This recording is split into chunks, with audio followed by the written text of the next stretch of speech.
Hello, everyone, and welcome to the Asher Marketing Podcast. This podcast is hosted by Asher Agency, a full-service partner to clients nationwide. Asher's services include media planning, creative, digital and social, website development, public relations, printing and fulfillment, and more. Anything you need to connect with your prospects and tell your story. To learn more, visit asheragency.com or contact us at hello@asheragency.com. My guest is Casey Claypool. Casey, how you doing? I'm doing well, thanks. We haven't seen each other for a while, and we met a while ago. How did we first meet? Was it a class? It was the Inbox Insanity class, which I still to this day talk about. All right. Well, I love teaching that class. Yeah. So it's a class that used to be called Avoiding Inbox Insanity. And it was basically like, how do you deal with all the digital stuff that comes your way? I wish more people were like, I need a class like that, but it's super fun to teach. And that was probably 10 years ago, maybe? Yeah. I was still working in Huntington. Okay. Yeah, it's been a hot minute. And were you in the social media class that I teach as well? Okay. Yeah, that came a little later. Yeah. I lost my role at Our Sunday Visitor. Yep. And I was in Huntington. I wanted to get connected. I lived in Fort Wayne. I wanted to do something more locally. And I didn't know very many people, but I knew you. Yeah. I knew a couple people, but you said yes to lunch. And honest to goodness, that put me, this is a full circle moment because it completely changed the trajectory of my career. Oh, that's amazing. Yeah. So you were like, what are you looking for? What are you interested in? And then all of a sudden you found that prevention specialist role at the Drug and Alcohol Consortium. I forgot all about that. Wow. Yeah. Yeah. My wife always laughs because I don't do small talk well. So I kind of start with like, what do you want to do with your whole life when I talk to people? So apparently that paid off. It did. Case. Yes. Well, that's great. Thank you. Yeah. Well, that's awesome. Well, thanks for mentioning that. And thanks for being a frequent flyer in the classes that I sometimes teach. As a matter of fact, I'll digress for a second. Nick, who is off camera, who I'm pointing out, even though nobody can see where I'm pointing, who produces the podcast, he was also in the social media class. That's how I found him, and he is the greatest podcast producer ever. So wonderful. Great things happen when we all get together. All right. Well, we're not here to talk about that. We're here to talk about you. So, Casey, you currently work for CityLink, and we're going to get into all that in just a minute. But I want you to start at the beginning of your career path. What were you originally thinking about when it came to careers? Mm-hmm. What did you do about that? And then when did you pivot, if in fact you pivoted toward marketing? Some of it was my choice. Yep. Some of it was not. Fate intervened. Yeah. Yes. I got my career started at McDonald's. I started when I was in high school at 16. Mm-hmm. I do say that, it's true that I got a good foundation from them on how to manage customers, how to be productive. Yep. But from there, I had stepped into, after I graduated, to college, and I was going to be a high school English teacher. Mm-hmm.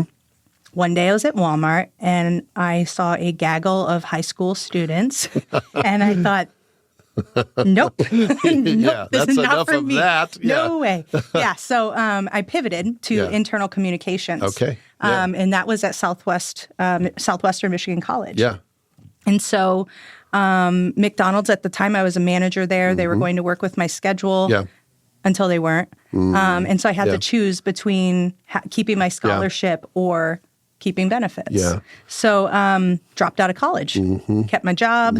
That was actually in Edwardsburg, Michigan. Found my husband online. I say we're the OGs of online dating. Met on Yahoo Personals, which doesn't exist, so we outlasted the Yahoos. Yeah. The only thing that would be better than that is we met on Classmates. I know, right? We met on Craigslist. No.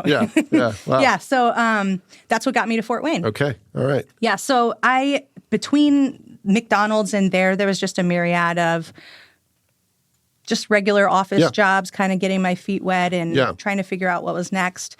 When I relocated here, I started at Lincoln as an imaging services specialist. Did a little dabbling in that, some team lead work. I ultimately ended up at Our Sunday Visitor in Huntington as a program coordinator. Yeah. That's really where my career got started. Yeah. I have always been more of a root cause change agent. Like if we're going to fix something, let's fix it. And so I got into continuous improvement there. Yeah. And that actually led me to HR to do kind of more focus on the office environment and how do we get things better. Yeah. I lost my role there. My position was eliminated. And like I said, that's when we had coffee. Yeah. And I wanted to find a way to still make root cause change, but have it mean more than profit. Yeah. And so I think that's probably a bit of what we had talked about. Yeah. And so when you saw this role, it was prevention specialist in the drug and alcohol realm. My parents met in AA. My sister now is maybe 11 years recovering from that. Oh, it's amazing. And so it felt like it was like, oh my gosh, root cause change. Yeah. And something I care about. Well, something about you made me think nonprofit world where there's kind of an inherent difference being made regardless of the role you have. I don't know what that was, but apparently that rang true because you've kind of stayed in that path. Yeah, I want, if I'm going to be spending this much time away from my family, it needs to matter. Yeah. Yeah. That's my philosophy. Well, and you seem to be someone, we'll probably get into this when we talk about CityLink, but who kind of gives your heart and soul to the mission, not the mission statement, but the mission of the organization you're part of, which is admirable. Probably takes a toll, but it's admirable. It does, yeah. Yeah. Yeah, I after the Drug and Alcohol Consortium, I kind of realized, okay, so this is focused very narrowly on youth prevention, mostly was my focus. But within there, we only had 3 employees. And so suddenly I was the social media manager and I was building a website and I was running a coalition. And that's when I found your social media class and I was like, I know nothing. Yeah. So it was wonderful. But that's kind of really where I started my accidental marketing career. Yeah. And I realized that I had gotten involved with the Regional Mental Health Coalition at the Lutheran Foundation. And that's when I realized, I was like, okay, so youth prevention is important for drug and alcohol use. But oftentimes we lean towards that because of mental health struggles. And so to be able to focus on that in an 11-county region seemed really exciting. Yeah. So that's where I made my transition over there. Yeah. I ran a 150-member coalition. It was really exciting. Yeah. But the Lutheran Foundation transitioned and focused. They transitioned their focus, and so the coalition was no longer. Yeah. Oh my gosh, what do I do? This is my second position eliminated in probably 3. I think it was 3 years. Yeah. My first one. Let's see. My son was 2 the first time, 5 the second. It was scary. Yeah, for sure. But that's how I landed at United Way, that broad community focus, making impact, using my skills. Yeah. I started as a project manager, and you'll notice some themes. So at our Sunday Visitor, I started as project coordinator, moved to continuous improvement in the manufacturing environment, then moved again to HR. Yeah. So started at United Way as project manager, Yeah. then I transitioned to a data and grant manager as the project management role was being eliminated. Yeah. And so stayed there for, almost 3 years. I got to lead $5 million in emergency relief efforts and the granting of that to our community. I really learned a lot about our community through that. Yeah. We did the largest data dive that we know of in Allen County about community needs. Oh, wow. And that's where I kept hearing about transportation. Yeah. I had some idea that it was a struggle for our people, but I had no real concept of how many people or maybe how limited the services were. Well, and it's one of those things, and I'm not saying this is true of you, but if you've personally never had that experience, it's hard to envision how important that is to someone else's life. Yeah, especially, I always pick on my mother-in-law, and she knows this. I love her to death. Let me phrase it that way. Some folks don't. But she's wonderful, lives in New Haven. Yeah. She 5 years ago, their roles went remote and she never went back. So she never necessarily left New Haven. Yeah. These last 5 years have been hard for our community. But there's lots of Lauras in the world that maybe they really do care a lot. Yeah. They just don't know because they're not exposed to it. Sure. And that's where I find I'm using my skills the best, Yeah. is meeting people where they are. My favorite question at CityLink when I meet with someone is to say, Anthony, I'm going to bet that you don't ride. Almost always the answer is yeah. And then I'm going to say, Anthony, I bet you care about the people on our buses. And almost always the answer is yes. Yeah. Let me tell you what they're experiencing right now. Yeah. And it's a wonderful opportunity to bring people in. Yeah. So that's kind of where I am today. So let's talk a little bit about CityLink. I think a lot of people listen to this will recognize the name. Yeah. But how do you describe the organization you work for? Well, our mission is new, a new mission, linking people to life. Oh, and so I like that. Yeah, it's very broad, and it's intentionally that way. Yeah. Regardless, maybe you just want to go to the movies. Maybe you need to go to the doctor. Maybe you rely on this every day to get to your job. Yeah, but I love that the mission statement is real words. Yeah, and I can remember it. Yeah. It's kind of pithy and short, but says something. Yeah. And it makes you, I think a good mission statement makes you say, okay, tell me more. Yeah. Bad mission statements try to say everything, and Yes. it doesn't. It's like, okay, what does that mean? Tell me the story. So that's great. Yeah. And so I think if I were talking to you, Anthony, maybe not knowing a lot about CityLink, what I would say is we provide 1.6 million passenger trips a year. We used to provide over 2 million. A lot happened over the past 10 years, and I would love to dive into that with you, but I don't think we have enough time today. But what I can say is we haven't been able to show up in the ways that our community has needed. Our community has changed a lot in 10 years, but 10 to 12 years ago, CityLink was capped in some ways that we were able to move forward, but we didn't have the capacity to get out and say, hey, this has happened, we need help. And so we had the mission of literally just keeping buses in service. So while our community has grown so vastly in 10 years, our service has been stagnant. So has the community has grown, has the need grown, or has the need been reduced or stayed the same? I would say the need should have grown. Okay. We are about to do a customer survey. Yeah. So some of these are assumptions. Sure. The assumption is most people ride our bus because they don't have another choice. We have a 1 hour frequency, which means in most of our routes, we're only there every hour. Yeah. If you miss the bus, you lose your job. Yeah. Or you miss your class, or yeah. So it's impactful. Yeah. So talking about some of the limitations of CityLink, but then also I like to say that CityLink is maybe our community's greatest challenge, yet also our best opportunity. Yeah. But that's only if we can get people to understand where we are and where we need to go. Yeah. So talk a little bit about your role at the organization. You are if my notes are correct, the marketing and development manager. What exactly does that mean? Well, a lot. And again, like I mentioned, things are maybe sometimes defined for you. Yeah. I saw an opportunity to use my skills in the data space at CityLink, so I joined as a transit analyst. I didn't realize that. Yeah. Huh. And then Ashley Pino, she was the marketing development manager, got a wonderful opportunity to move back home and do stuff that she loves. So that created this opportunity. Yeah. I was a little scared to say yes. This is the first time my job has had marketing in the title, even though I've had lots of experience. Interesting. Yeah. So to me, that felt, I like to be the glue. I like to be the glue in that when it's done, the glue dries and you don't know it was ever there. This has been a very uncomfortable role for me to get out and do things like this. Yeah, and you're a spokesperson for the organization. Your name is in the newspaper. It is? Yeah. My mother-in-law, so wonderful. She clips all of the Journal Gazette articles for me. That's great. I love it. Yeah. So, but that's unnerving for me, for sure. if I were honest. But also, I think I'm using my skills in a way that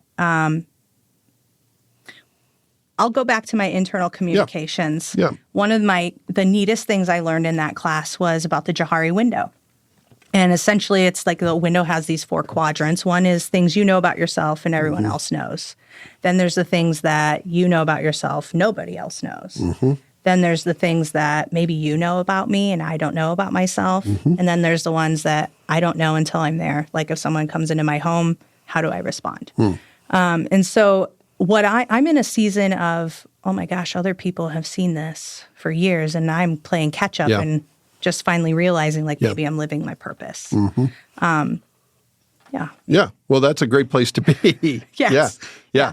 So let's talk about some of the things you've been working on. And one that I want to ask about specifically, and you can say pass or we can say cut and we can edit this out. Yeah. But you were recently involved, and CityLink obviously very involved, in turning some buses into artwork. Tell me a little bit about that. I'd love to. So we wanted to find a way to have our buses reflect our community. Mm-hmm. We still need to bring in revenue, but we found a way through our advertising policy to any buses that are 2 years old or newer, we kind of can do whatever we want with our branding. Okay. And so we looked into this opportunity. We had reached out, actually Fresh Laundry, Theopolis Smith, he had done Rosa Parks painting for us in 2022 for Trans Equity Day. Mm-hmm. So the backstory that people don't really know is how this kind of happened was organic. Yeah. Our buses now, let me back up. So we wanted to find a way to honor Rosa Parks long ago. Mm-hmm. Glenn Hines championed that. Mm-hmm. And the way that we did that was to find a bus that was a seat that was customized to Rosa Parks in this space where she refused to move from. That seat was on all of our buses. Yep. Our buses that are new, the seats can't be removed. And so we still needed to find a way. We wanted to find a way to honor her. So we reached out to Theo and we're like, hey, could we print this art painting that you did and put it on the inside of our buses where that seat was? And then it just was like, oh my gosh, let's get together. And we started talking and he's like, I got ideas, and found a sponsorship through Seed to pay equitable fee to Theo and to Min at Sky High Graphics. Oh, wow. It's been a really neat opportunity. So had he ever done anything like that, anything transit or anything in that space, or was that new to him? And maybe I should have him on the podcast and ask him. My gosh, you should, yes. But I don't know. That's a good question. Now, what I will say is he did the mural on the viaduct going into Electric Works. Mm-hmm. And maybe 3 or 4 months ago, I was walking through there and I was like, that's a public transit bus. So even before we've been it's just community-minded is where he is. Yeah. Okay. All right. So that's been a big one for you recently. What are some of the other things you've been focused on? And this can be either short-term projects, long-term projects, anything that's taken up a lot of your headspace. Taken up my headspace. I would say the coalition work. Mm-hmm. So like I mentioned, we have some constraints ahead of us. Yeah. In 2025, CityLink is facing a $2.5 million budget shortfall. That is a difficult story to share. Mm-hmm. And that's why I hate to lead with that without saying, how did we get here? Mm-hmm. Because what I can say is we're a group of dedicated people and have been. So for us to say we're facing this and this is why, it's not any type of blame. Yeah. It's just, this is where we are. It's okay, but we can do better. Yep. So really trying to build awareness and advocacy around that. It's the state funding has been mostly flat over the last decade for public transit in Indiana. So I think the numbers are somewhere around that has grown maybe 9%. Can I ask a really elementary question? Please do. Why is that? Why has funding for public transit been flat? So I believe it was 2012. Yeah. All public transit in the state of Indiana was removed from gas tax. And so And that's probably motivated by, we won't get reelected if gas prices are too high, so we need to find a way to keep gas prices stable. Here's something we can cut. Is that fair? Maybe. I don't have it. I could spend all day trying to make sense of things that don't make sense. But you could spend more than a day on that. Yeah, that's true. Yeah. Yeah, so they created a discretionary line item. Okay. Key point being discretionary. Yep. Now, we immediately had to cut service because we did not have the funds coming in. So our mandate, not our mandate, but kind of our mandate, but also our choice was to keep these buses running, which meant we weren't going in front of the state house to ask for money. Yeah. We weren't able to get in front of our community and say, Anthony, this happened and this is what it could look like. And so, that's kind of how it got started at Interesting. CityLink. Yeah. Okay. Where else were we going with that? Coalition. Yes. So the coalition, we're building some advocates and teaching them about CityLink and some of this, and then how they might be able to help. One way that we did that recently was our bus shelter at Southgate Plaza is our largest stop outside of Central Station. Okay. It gets it's hard to equate riders to individuals, but about 230 people get on or off there a day. Okay. And this is the connector to a large grocery store and a food desert. The location of it moved about 20 years ago. It used to be in front of Kroger, but our buses are very heavy and the asphalt was not withstanding. So there was concern there, and the property owner moved our shelter to the back, and that has been fine up until maybe the last 5 years from what I understand. There are some behaviors happening near that shelter or in that shelter. What we learned is it's mostly not our riders. Our riders are trying to use the shelter to go on the bus, and other people don't have another place to hang out. So the property owner asked us to move the shelter to the public right-of-way. That would mean moving it even further from Kroger, down a hill, in a non-ADA compliant space. And if you wanted to take the bus south, you'd have to cross Calhoun. Sounds okay if you're Casey or Anthony. What if you have a disability?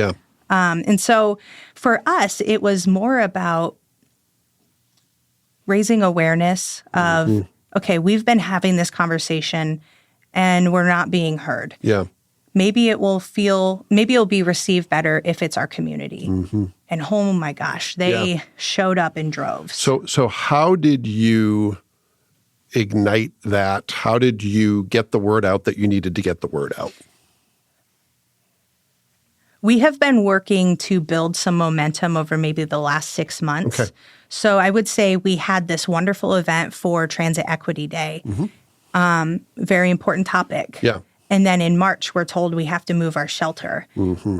Okay, this is not equitable, and let's tie back to the work that we're trying to do. And for us, it was the right thing to do. That's what it's coming down to, is if we had moved that shelter and not told our community, shame on us. Yeah, for sure. And so it was scary. It is using our voice in a way that we have not in the past. We tried to do it kindly and just share facts. Some people might have still been frustrated. Sure. But what I can say is because our community used their voice, our shelter is staying, at least for now, temporarily. And we're working on equitable solutions with the property owner again. So that feels really good. I would say a big part of it was social media. We've worked to build that. We've worked to build our newsletter. So we have a new website that we released in September. And so we kind of have new modalities to reach folks. And so really just leaning on that and our media partners. Well, I think there's a message there for marketers that if you wait to reach out to your audience until you need them, it's too late. That's true. You need to really build that over time, and then you're capitalizing on work you've been doing for months instead of just kind of hoping you can catch lightning in a bottle. Crisis. So you've been working on a lot of big things. Is there anything else that's kind of on the top of your list? Community relationships. So that's the development part of your role. Let's talk about that a little bit. So it's things like I'm in charge of our long-range planning along with our CEO. So taking a look at community needs. Where are we? Where aren't we? What might we be able to make happen if we had more funding streams? So, for example, we don't go to the airport. Now, maybe fixed route doesn't make sense. Is that because the airport's too far away, just in miles?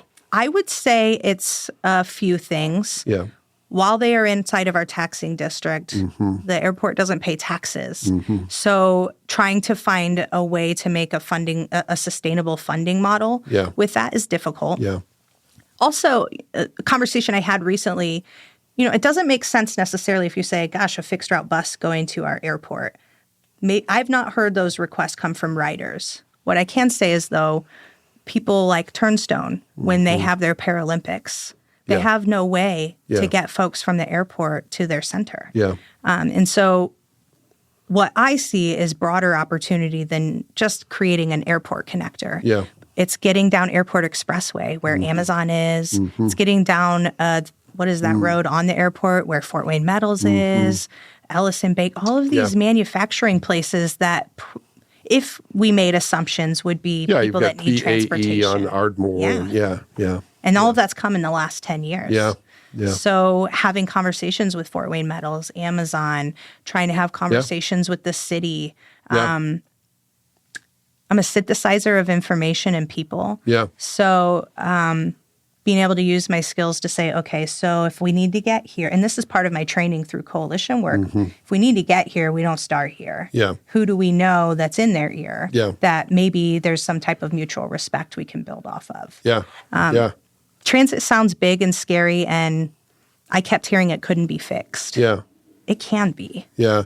Well, it's funny when you mention the lack of connection between CityLink and the airport, because I honestly can't think of another airport that I've ever been to that doesn't have some public transportation link to it. Yeah. Interesting. Okay. Well, see, you're educating me, if nothing else. So the development part of your job is about raising awareness, about education, about community connections. You're doing that one-to-one. How else are you doing that work?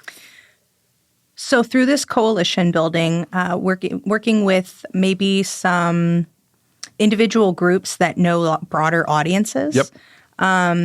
Some other ways that I'm focused on is just providing better value in the community. So, for example, our new website, we incorporated food pantries. Yep. What route goes to which food pantry, on which days, at what times? Yeah. Can I get right off at the door? Yeah. That's something that our people need. Yeah. And was an easy win for us to do. But so how do we show up? This is the first time, maybe in the past 18 months, my whole department is new. We have a team of 3, including me.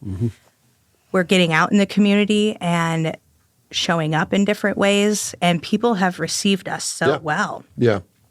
Sharing about our travel training program, which is also new in the last Let's talk about 2 that a little years. bit. Tell me what that is. So we have a travel trainer. Her name's Piccola. Yeah. She's been with us 34 years. So if anyone knows it, it's her. Yeah. She will meet you wherever you are. If you've never been on a bus, or maybe you have been, you just have a few questions. So she'll teach you how to read a map, That's how to amazing. understand our schedules. That's amazing. Yeah, it's free. Yeah. Well, it's funny because there was a time when it was the rack and roll program that I was like, that might be cool for me to get my bike, go somewhere I've never been. But I was like, I don't know how to do it. That would have been my answer. Yeah. I mean, you could still do it. All of our fixed route buses can hold bikes. But so it's what's really fascinating about this program to me is it's a 2-part. Yeah. So I'll meet with you. I'll kind of share all the information. You can marinate on that. And we're going to schedule another appointment where Piccola actually gets on the bus with you. Wow. And she meets you where you are. So maybe you need to know, all right, I'm looking for the Taco Bell and I'm looking for the red building on the left. And that's when I know to pull. Yeah. Or maybe it's a street, whatever it is, she's meeting you there. Well, that's marketing 101, but maybe one of the most important things. I always say that familiarity is such a win when it comes to marketing. Maybe the bad analogy I'll use is that most of us will go to the same, 10 to 20 restaurants in a given year if we eat out. And we'll continue to go to a place that's mediocre instead of trying something new because we're not familiar with it.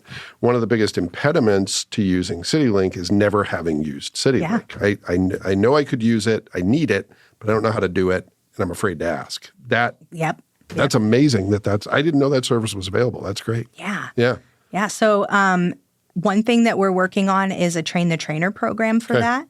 So Piccola will meet with, for example, Parkview. Yeah. She met with their caseworkers. She taught them about our system so that when they meet with their clients, they can help. No, they're not going to be the expert. Sure. But they might know enough to point them in the right direction. Well, and just getting people started, because so many of those fears and questions are alleviated once you have the experience. It can be really scary to get on a bus. For sure. Especially our service when depending on if you're going north or south, you might get mixed up. Yeah. And now you're on the bus an extra hour by accident. Yeah. We can avoid that just by connecting with Picola. Yeah. Oh, that's great. Yeah. That's great. Well, I want to ask you about something else we started talking about before we hit record, and that was how you manage all this stuff. You've got a lot on your plate, and like most people who have a marketing role, it's potentially endless because you can always craft another social media post. You can always answer another email. You can always, do another start writing something new that you may need later. How do you turn it off and how do you deal with all the inputs? I'm still working on that answer. Yeah, I think most of us are. Yeah. Yeah. I think for me, it's important to give myself permission. Mm-hmm. And this message is for me just as much as anyone that might need to hear it. But the only way I can show up tomorrow is if I take a moment. Yeah. And to me, I can often feel guilt from that of, okay, so if I wait on that email, if I have this idea and I don't activate on it, that leaves writers unable to access their opportunities. Yeah. That can feel very heavy. But if I can't show up tomorrow, none of that's getting done. For sure. For sure. So some of the ways that I do that, I've worked on some different tools to disconnect. For example, I'm going on vacation next week. I can't avoid my email. Yeah. It's not obsessive, but when it's there, I feel like I need to do something with it. Yeah. So I uninstall Outlook. Wow. It's hard. Wow. I just started doing it maybe the past 2 or 3 vacations. Now, what I can also say is that John, our CEO, is very supportive of that. Yeah. I don't know that maybe in all realms that would work. Yeah. So if you're listening to this and you're thinking of uninstalling have a good Outlook, team. Yes. Yeah, for sure. Yes. So that's one way that I do it. Yeah. In July, I set a personal goal to read every day, not work related. And so that has been really fun. Yeah. I have started focusing on some mental elements, like to disconnect, like maybe some breathing or some tapping, to just kind of center myself. Even if I have today I didn't get lunch. I ran into a gas station on the way to a meeting. Yeah. But then as I sat in my car, I was able to breathe for a moment and just prioritizing those thoughts, even because it's hard to have the thought. Yeah. You got to get into this headspace of thinking. Yeah, for sure. Yeah. For sure. Yeah. Well, I mean, one of the things that I think helps, even though it sounds counterintuitive, is to realize that if you're in a marketing role in 2024, your job is never done. So you have to make a decision about when you're done. It's okay to be done. Correct. Yep. My wife laughs at me, but I talk about putting my phone to bed. And I literally, I'm one of those people who I have a place where the phone goes that is not in the bedroom. It goes in a drawer on a charger, and I put it away. And I'm tucking it in for the night, and that's it. And it's challenging to do that if, there's someone who might need to get a hold of me, but I have a tablet that has messages but not work email. So there's ways of making it work. It's not perfect, but this fear we all have of I'm going to miss the really important stuff makes us miss the important stuff. Yeah. So you have to build a system, which is really what the class we were talking about is all about, is how do you build a framework that allows you to take a breath and be 100% or close to it the next day and not sort of whittle yourself down piece by piece. Yeah. Yeah. For me, it's been setting parameters on Instagram or Facebook of an hour. Yeah. Now, most of my time on Facebook and Instagram is work related. Yeah. But I don't need to give it any more than an hour. For sure. For sure. So things like that, just giving myself permission. Yeah. No one else is going to do it. Yeah. Now, thankfully, my boss does. Yeah. But I think time limits are great. I have a limit on my phone as a whole, and this includes podcasts, includes maps, includes everything, of an hour and a half a day. Yeah. Now, if I exceed that, I can exceed it, but I look at it every day. And where was I? Today, I think I'm at like 28 minutes. And yes, I'm on other screens, so there's that. But the phone is different because if I'm going to have a bad digital habit like scrolling social media or looking at the news where I can't intervene at all in a way that's going to be helpful, that's where I go. So I limit it and just keep track of that. Yeah, there's a song, I can't remember, I think it's called Overthinker. And it says something along the lines of, oftentimes people get better joy rewatching something than living in the moment. And that kind of hit me. I was like, oh, am I like that? I don't want to be like that. Yeah. I want to be present. I want to put my phone away and sit at the dinner table and talk. Yeah. It's really hard to do when devices are built to distract and to interrupt. One of the things that I do, and I am absolutely committed to this, is I have literally 0 notifications on my phone. Unless someone I care about may need to get a hold of me, then I'll turn sound on and say, okay, now you can notify me. And I'm notorious for getting back to people on text messages like 6 hours later. It's like, sorry, I knew I'd get to you. It just isn't going to be immediate. Obviously, there are exceptions to that if something's really pressing at work, but it's an exception. It's not, hey, every app can get my attention all the time, because that to me is chaos, and the way my brain is built, I wouldn't get anything done ever. So you got to figure out who you are and how you're going to work in an environment that's wired for interruption and distraction. How do you defend against that? That's one of the most important things as professionals, as workers, we need to do, is to say, how can I focus on the priorities and keep all the other stuff at bay? Well, and I think for us, it's the permission piece, like we said. Yeah. I can spend my time any way I want. Yeah. People talk about like, gosh, if only I had more time. We got a lot of it. Yeah. How do we choose to do it? Yeah. We have more discretionary time than we've ever had. Yeah. But we also watch, 3 hours of TV a day on average. We also scroll social media 2.5 hours a day on average.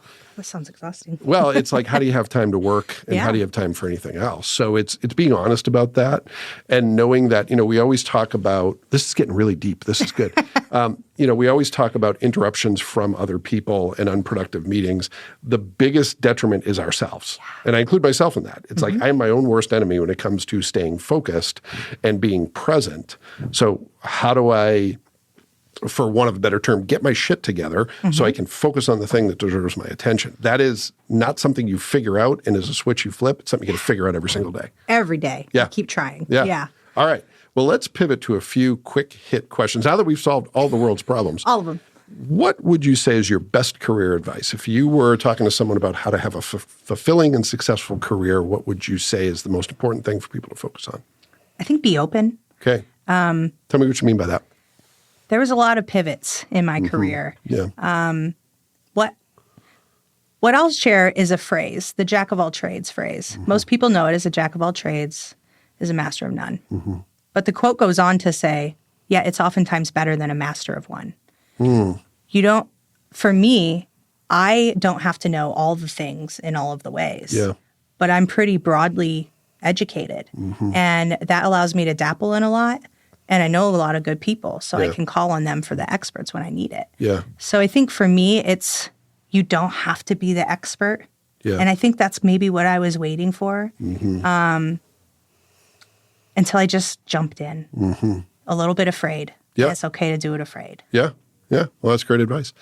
All right. Second question. What is a myth or misconception about the organization you work for, your role in the organization that you would like to debunk, or something that's not appreciated enough that you would like people to know? That's the deep question, because I could go on for that. That's the deep question? We're just now getting to the deep question? I think for me it's regarding public transit, there's a lot of myths. Yeah. There's a lot of stigma. There's a lot of assumptions. So for me, I would just love it if people... I'll share how I felt maybe a little bit about CityLink before I joined. Yeah. Naively, I just thought maybe this is the best it's going to be. Maybe we don't have, maybe we're not getting where we need to go. But the more I learned about it, the more opportunity I realized. All of that to say, though, it's about connection. And so everyone deserves to be connected to life. Some people need a little bit more to get there. And so I would say just connect with CityLink. Even if you don't ride, I know that you care about the people that do. Yeah. They experience a lot. Yeah. Let's help them. Yeah. Yeah. Well, that was pretty simple for deep. Okay, That's good. Yeah. Yeah. All right. Last quick hit question. As someone who has a potentially never-ending job, what's a tool, a trick, a tip, a hack, something you use that helps you get the work done that you think is worth a mention? firstly, my favorite tool is Canva. Yeah. Again, jack of all trades. I'm not a designer, but I can make some really cool things in Canva. Canva's pretty great. And it's the tool that's gotten, I think, the most mentions on the podcast in response to that question. And I think it's still underappreciated. I agree. Yeah. It's a little bit of a lift to figure out, maybe, if you've never done anything like that before. But not nearly the lift that Photoshop or Illustrator is. I don't even have the energy to learn that. So let's see. I'm spacing on what the question was. The tip or trick or tool or hack that helps you get the job done that you think is most worth mentioning. Yes, so it's Canva. But more than that is a philosophy that I learned. I attended a global leadership summit, might have been 2018 with Craig Rochelle. Yeah. And he talked about this bell curve of impact versus effort. And at some point, I, as a perfectionist, will continue to put in effort that you, Anthony, will never notice or appreciate. And so, you're talking about this, okay, I'm putting in effort. Yeah. At some point, it's Getmo, good enough to move on. I can continue to shift that box to the left or to the right or to the bottom. Yeah. You won't know. And you'll still get the same information, yet I've spent 15 to 20 minutes of my time tweaking something nobody cares about. Yeah. So I have it written on my whiteboard. I've carried it with me since. And I just remind myself of that. Yeah, well, it's another example of knowing yourself well enough. I call it over-polishing, right? The shoes are polished, but I'm going to polish them again and again and again. I don't have that problem because I'm not a perfectionist. I probably err too much on the side of good enough, we're moving on. Have you ever done a DISC assessment? I have a long time ago. Yeah, I'm about as high on the D quadrant as you can get, which is all about getting shit done, sometimes at the expense of thinking it through. So, but there's times when I still would learn something from, is it Gitmo? Is that what you said? Yeah, good enough to move on. Yeah, I think there's a point at which it's time to move on to the next thing. Yeah. Yeah, and I need other people to remind me all the time. Yeah. Well, speaking of that, it's time to move on past all right. this podcast. But this was super fun. Thanks for doing it. I'm glad to be here. Yeah. Thank you. Well, thanks to you and thanks to everyone who took the opportunity to listen to this episode of the Asher Marketing Podcast. We'll be back next time with another great guest, and we hope you'll join us then. Thank you.